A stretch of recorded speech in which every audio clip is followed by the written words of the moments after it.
Today we will hear member statements by the honourable members for the District of Placentia, St Mary's, Humber Bay of Islands, Mount Pearl Southlands, Fairyland and Bonavista. The Honourable, the member for Placentia, St Mary's. Speaker, there are 34 community youth networks throughout our province, funded by the Government of Newfoundland Labrador. Their inception resulted from a need to decrease barriers to education and employment and increase the quality of life for young people. Prior to joining the Community Youth Network's umbrella, the Placentia CYN operated as the P4 Youth Centre. The Youth Initiative was originally formed in 1994 by a group of parent volunteers. Through fundraising efforts and volunteerism, this centre flourished until 2001. At that time, CYNs were forming across the province, and the P4 Youth Centre became a satellite of the Splash Centre in Harbour Grace. This allowed Placentia to have a full-time employee. In 2012, the P4 Youth Centre became a CYN hub. They engage 12 to 18-year-olds, but also include community programs for families as well. Employment and career services for young adults up to age 29. The centre offers a number of programs such as Freedom, an educational program about independent living. This program was developed to help ease the transition from high school to post-secondary and the workforce. For additional information on programs offered by the Placentia Community Youth Network, visit their Facebook site at www.facebook.com/CYN Placentia. Thank you. The Honourable, the member for Humber Bay of Islands. I'm very pleased today to recognise a recent recipient of the Newfoundland Labrador 2021 Seniors of Distinction Award, my good friend and neighbour, Patrick W. Moore. Pat lives in Curling and has been a long-time volunteer in Curling and Corner Brook area. He has been a member of the Knights of Columbus for over 45 years, and as a young 80 years of age, he is the longest-serving member of the Bay of Islands Search and Rescue with 29 years of service, and has been instrumental in bringing search and rescue to the level it is today.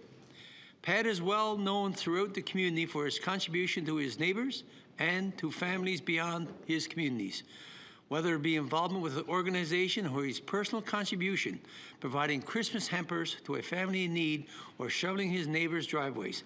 Pat is always there, showing the true spirit of giving. I ask all members to join me in congratulating Pat Moore on this well-deserved recognition and thank him for his many years of service. Proud of you, old buddy. Thank you, Mr. Speaker. The Honourable, the member for Mount Pearl Southlands. Thank you, Speaker. I would like to take this opportunity to congratulate all the community-minded citizens across our province who put their names forward in the recent municipal election.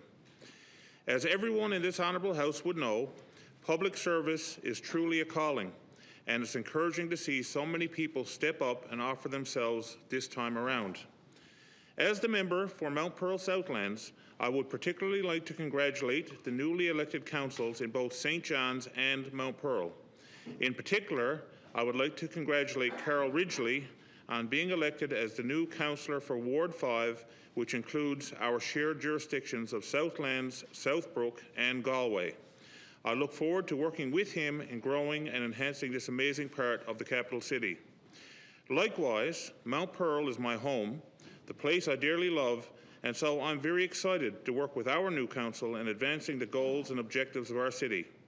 Finally, I would be remiss if I didn't congratulate my daughter, Chelsea Lane, on being elected to our City Council in Mount Pearl. As a father, I couldn't possibly be more proud. Thank you, Speaker.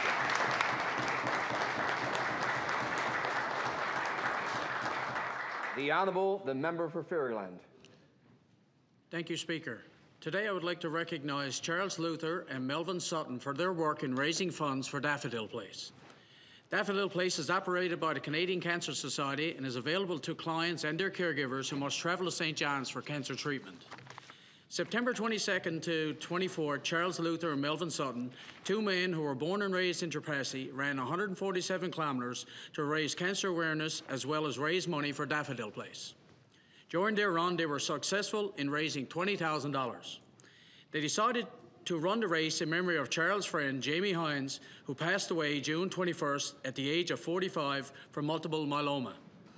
A death of a friend or family member is always sad. However, the event had a positive spin by raising awareness and funds, which will help so many families who are affected by cancer, and brought some energy and excitement back into the town along the Southern Shore and especially Trepassey. Speaker, I ask all my colleagues in this House to join me in congratulating Charles Luther and Melvin Sutton on their successful fundraising in support of Daffodil Place. Thank you. The Honourable, the member for Bonavista. Thank you, Speaker.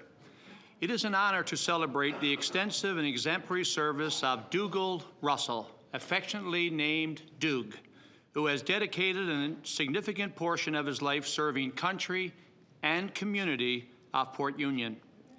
Doug joined the 3RCR Canadian Army in November 1951 and was involved with the Korean conflict for 3 years, returning in November 1954. He was presented with the Canadian Peacekeeping Service Medal. Doug is currently the only Korean vet living in Trinity Bay North. In 1954, Doug joined the Royal Canadian Legion Branch 16, for which he remains a member today, 67 years of service and counting.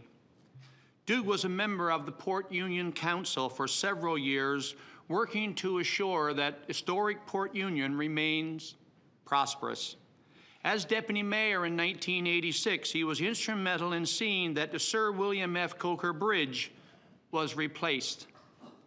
His legendary meeting underneath the bridge with then MHA Charlie Brett was a determining factor, a story which I look forward to telling to this House when the opportunity presents.